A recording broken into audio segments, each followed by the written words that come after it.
winter warm-up in Calgary. We're talking about going to Arizona to golf, and now we can do it here. It's pretty amazing.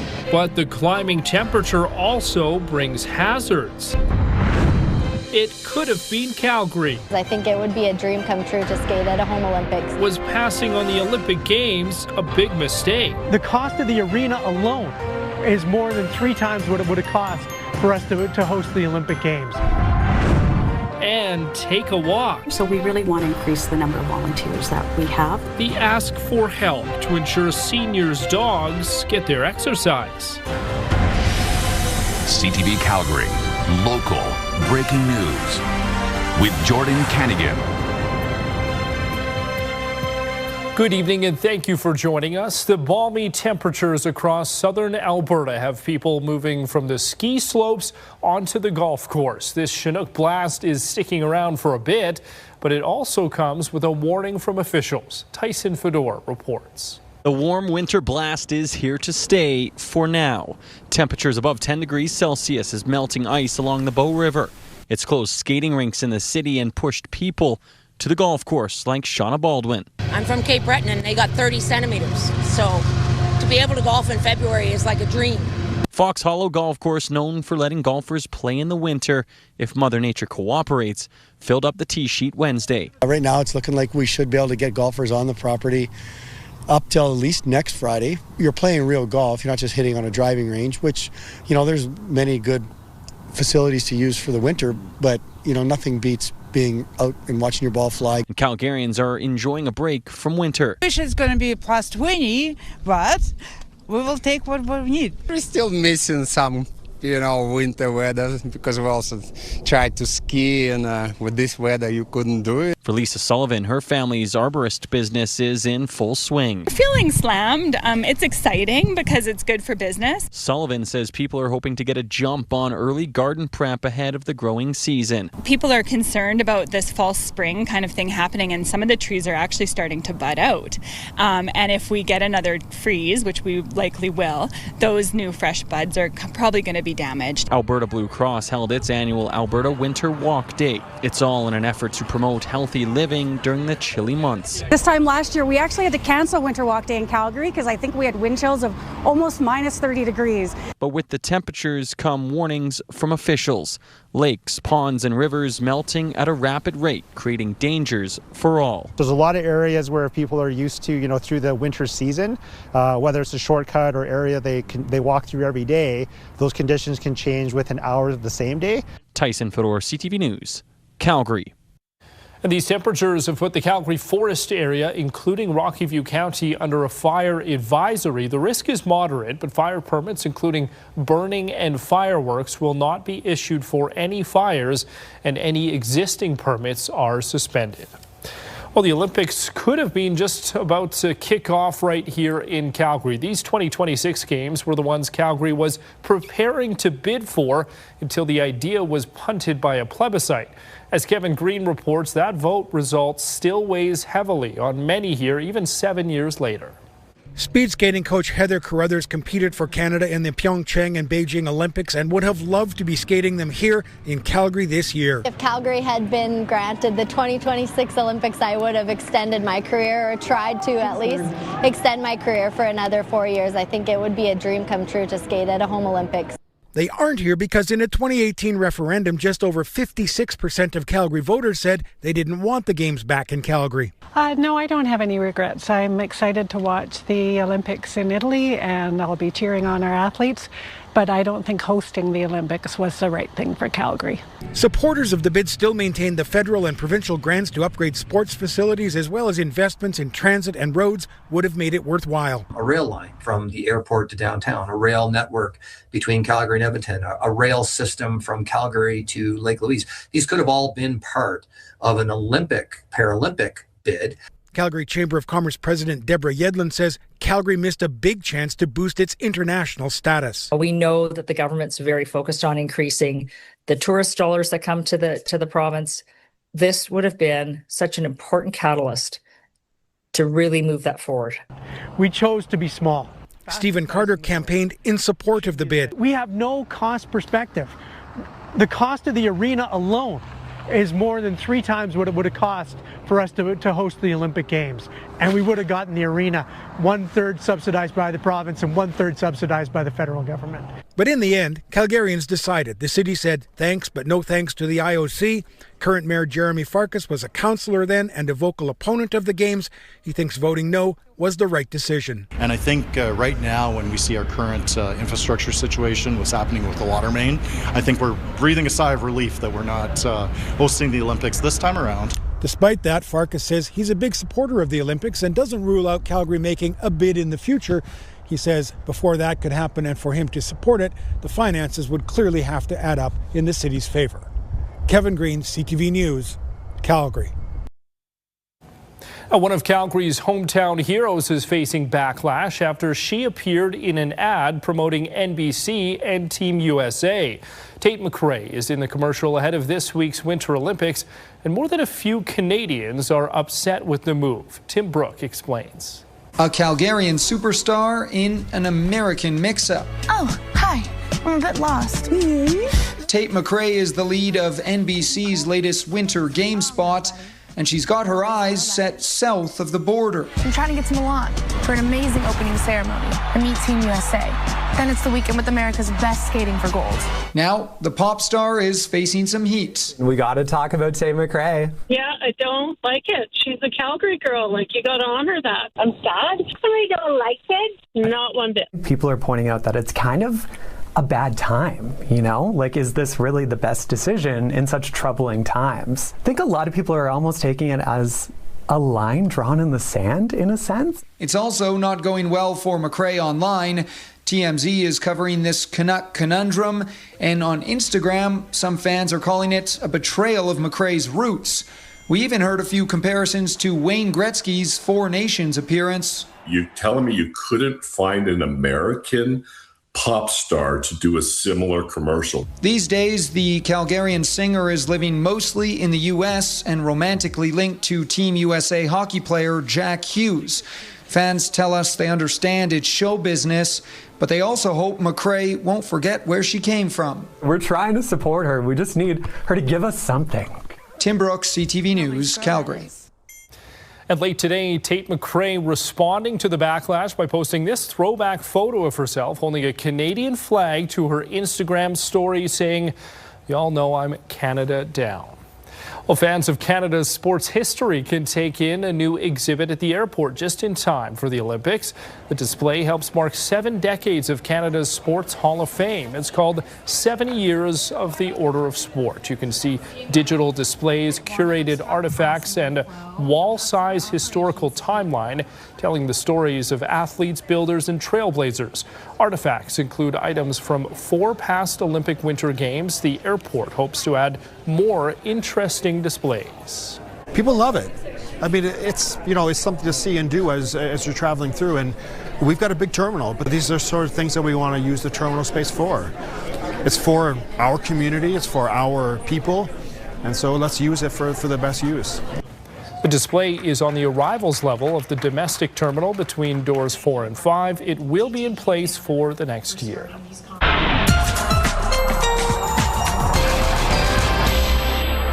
Let's bring in Danielle now, and certainly a nice warm-up. Is it going to stick around? How long is it going to be around for? In fact, we're going to be above the freezing mark for daytime highs for at least the next 10 days. Dry weather, this is lasting too. Lots of sunshine in our forecast. Today's high was 16 degrees. So if we got about 1.5 degrees warmer than that, we would have broken a record in the city. And tomorrow we're also looking at 16 degrees. The difference tomorrow is that the winds will be a little calmer and it will be a lot brighter because there's a whole lot of sunshine in store for us. So you need your sunglasses, and definitely don't wear your best shoes as this melting continues. Your longer range forecast coming up. Thank you, Danielle. Lake Louise is a weekend escape for Calgarians, a bucket list trip for tourists, and an Instagram hotspot for influencers. But all of that love is leading to dramatic overcrowding. Parks Canada is now seeking public feedback to help keep the area an enjoyable place to visit. Tyler Barrow has more.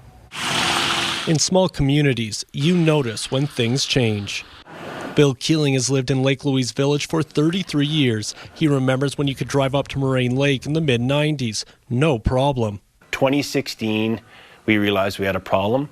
We had so many cars in town, my wife and I barely got into town to go to our driveway. 2.6 million people visit Lake Louise annually, overcrowding facilities daily from May till October. As the station continues to increase, new approaches and tools are needed. Parks Canada is now seeking public feedback on how to manage increased visitor use. Parks is hoping to address 3 locations: Moraine Lake, Upper Lake Louise parking lot, and Paradise Valley. Parks previously conducted public engagement in 2024. This feedback will help guide decisions over the next 5 to 7 years. They expect to enjoy nature. People are not coming here expecting to get the Costco parking lot vibe.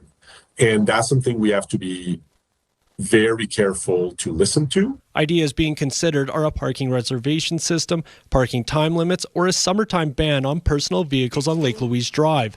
Keeling wants a ban on RVs at Upper Lake Louise and a continued push for people to use public transportation. He is also against Prime Minister Mark Carney's Canada Strong Pass, which takes effect again this summer, allowing free entry into national parks. Our park is overwhelmed already, and the park needs to be funded. And it's not just Lake Louise feeling the pressure. The town of Banff saw a crush of people for its skiddering event last month, where spots were at a premium. The influx of vehicles on the event's first day was beyond the town's capacity, as cars were parked outside the community's entrance. 239 parking tickets were handed out. Tyler Barrow, CTV News, Lake Louise. For those interested in sharing their thoughts regarding changes to visitor experiences in Lake Louise, you can visit letstalkmountainparks.ca. The feedback window closes on March 9th. Well, we may be experiencing warm weather, but it didn't stop the East End Cold Spell Festival from kicking off. The first event in Calgary's East Village was a vintage night market at the Confluence. Local vendors were set up to sell as DJs played music Wednesday night. The festival is supposed to encourage people to get out and about during the frigid winter months, but the temperatures are certainly cooperating this week. The community loves coming down to events like this. So with the cold spell happening in this area, they're able to come down for tonight's market and also for some upcoming live music through Block Heater and also through Buckaroos. So it's a great opportunity for people to celebrate the winter season here together. Events in East Village will continue throughout the month, including the Block Heater Music Festival starting tomorrow. Well, still to come, sentencing for a Calgary man who joined ISIS. What the judge had to say about the man convicted of joining a terror group.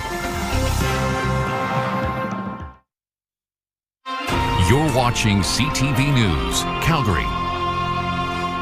A Calgary man who left Canada to join ISIS is now being sent to prison as a convicted terrorist. 35-year-old Jamal Borhat was convicted of 3 counts related to his participation in terrorist activities. Mark Villani has more on the sentencing decision and what it means for Canada's national security. This is Jamal Borhat. The Calgarian traveled to Syria illegally with his cousin for 11 months from 2013 to 2014 to fight with ISIS. Now, more than a decade later, he's learned his fate, handed a 16-year prison sentence without parole for 8 years. The judge calling his behavior vile and without remorse. That's a significant and serious sentence, so you would hope that's a serious message that would be heeded. Court heard Borhat trained, recruited others, and held leadership duties with ISIS, describing in wiretapped phone calls the joy he would feel to kill others he called non-believers and stepping on the heads of the dead in the battlefield. His defense team claims he was radicalized and simply wanted to help fight the Syrian government during a civil war, an argument that didn't hold up, even though his offenses occurred thousands of miles away from home. You know, they've been described as an existential threat to Canadian way of life, and I think that's something that the judge found in this decision. Borhat's defense lawyers declined comments, but they were hoping for a shorter 12-year sentence. That's what his cousin Hussein Borhat is currently serving after pleading guilty. Jamal Borhat chose to exercise his right to a trial, but then he doesn't get the benefit of that mitigating factor of a reduction in sentence. It reflects the gravity of the crime. Criminologists say this case also highlights that though it's rare, there are individuals with terrorist capabilities living within Canada, and that more resources are still needed for local police, the RCMP, along with border control officers and CSIS. And it starts with bolstering our border security, our immigration screening, and ensuring that we have enough officers that are actually in the field to ensure our protection. A stark reminder that crimes like this come with serious consequences. Justice was definitely served. Mark Villani, CTV News, Calgary. Now, Borhat will receive credit for 76 days already served, plus an additional 114 days, meaning he will spend a minimum of 8 years in custody before he is eligible for parole. It is unclear if he will appeal. Well, the parents of a Calgary man accused by U.S. authorities of helping facilitate the murder of an FBI informant are willing to put up $500,000 bond in a bid to get him bail. 33-year-old Alistair Chapman was arrested in November in connection with the case against alleged Canadian drug kingpin Ryan Wedding. Chapman is accused of providing a photo to one of his co-accused and paying him to post it to a website to locate and kill a witness before he could testify against Wedding. Chapman faces extradition to California on charges of conspiracy to commit murder and other offenses. His bail hearing continues tomorrow.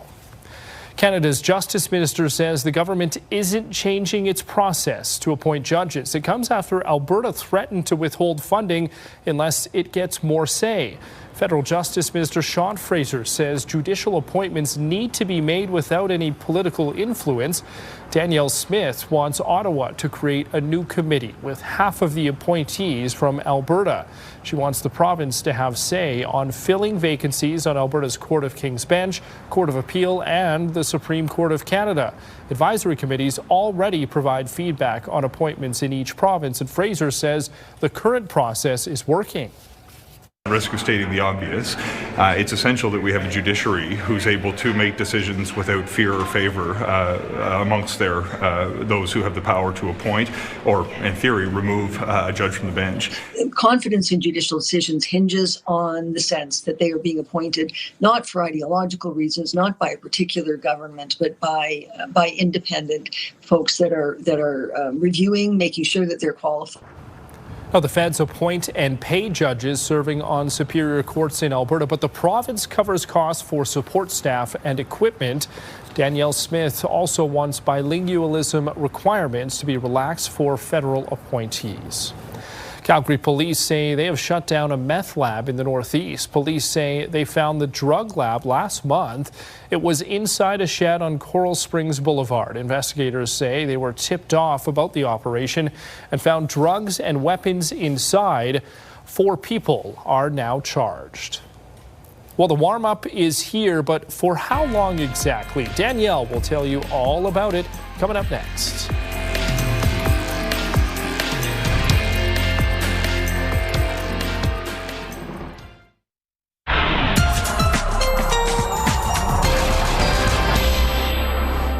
All right, so unless we had the calendar, we wouldn't know it was February based on just the temperatures. We got to 16 degrees in the city today, well above normal. Normal daytime high is -1 for this time of year. A lot of warmth in BC, Alberta, a little bit starting to spread into Saskatchewan.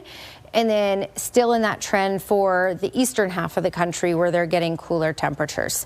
All right, upper air analysis. This in the darker green is the jet stream all the way up to the territories. This is a strong ridge of high pressure. So we're getting this warm push of air from the south. We're also getting westerly winds, which is also helping warm things up. So we have a lot of warmth out there. We will continue to have daytime highs in the teens for the next 3 days.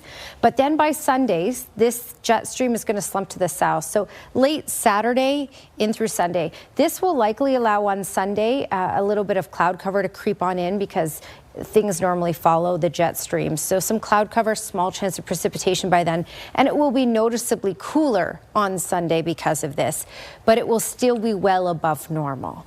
All right, I'll show you that in a minute here, but radar and satellite, just some cloud cover that we've had today. That's going to push out for tomorrow, so the clouds will continue to clear out tonight.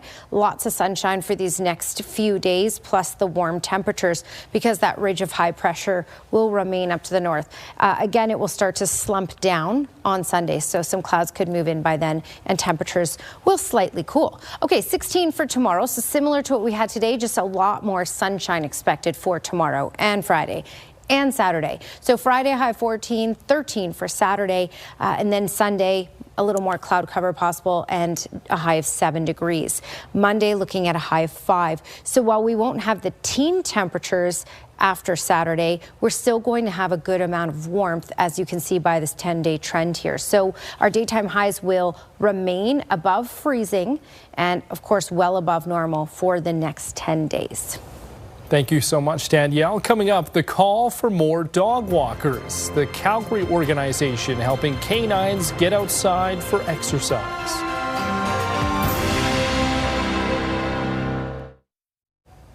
Many elderly pet owners don't have the strength to walk their dogs on a regular basis, but their pets still need exercise.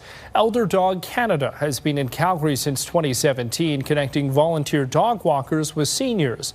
The goal is to make sure that bond between an older person and their pet lasts as long as possible. Kevin Fleming reports. This is Olivia. She's 7 years old and has a few health issues and doesn't get all the exercise she needs. But she means the world to Sheila Fochuk. They formed a friendship that benefits both of them. A dog never questions you, a dog will be your best friend. And when you're down and out, like when I'm in a lot of pain from the fibromyalgia, private nurse comes and sits beside me, licks my hand. Fochuk signed up with Elder Dog Canada that has Kathleen Horn coming to walk Olivia. Horn says she enjoys volunteering. I love dogs and I love seniors, and what a better combination. And I've been walking the same dogs for one client for over 2 years, and you form a relationship not only with the dogs, but you do with the client. Walks can range from about 20 minutes to more than an hour, depending on the size of the dog and its energy level. Elder Dog is set up in 40 centers across the country. Its goal is to have 5 or 7 volunteers for each dog so that it can be walked regularly. Pets are so important to seniors, and if they aren't able to care for their pets, they often have to surrender them. And we really want to keep those pets in the home with the seniors. So whatever we can do to support that, that's where we meet our mission. Janice Bushfield has volunteers in all quadrants of the city, but is always looking for more people to walk dogs. If you want to get out and exercise and get some fresh air, it's extremely easy. You just have to check our website, download a volunteer application, send it off to our national office, and we will meet with you right away. Fochuk and Olivia appreciate the help. I can rest now, and I know that she will get the exercise she needs. That seniors, you want to give your dog everything, but that was one important thing I couldn't give her. They did. Kevin Fleming, CTV News, Calgary. Well, that's it for our show this evening. Thanks so much for watching. We'll see you back here tomorrow.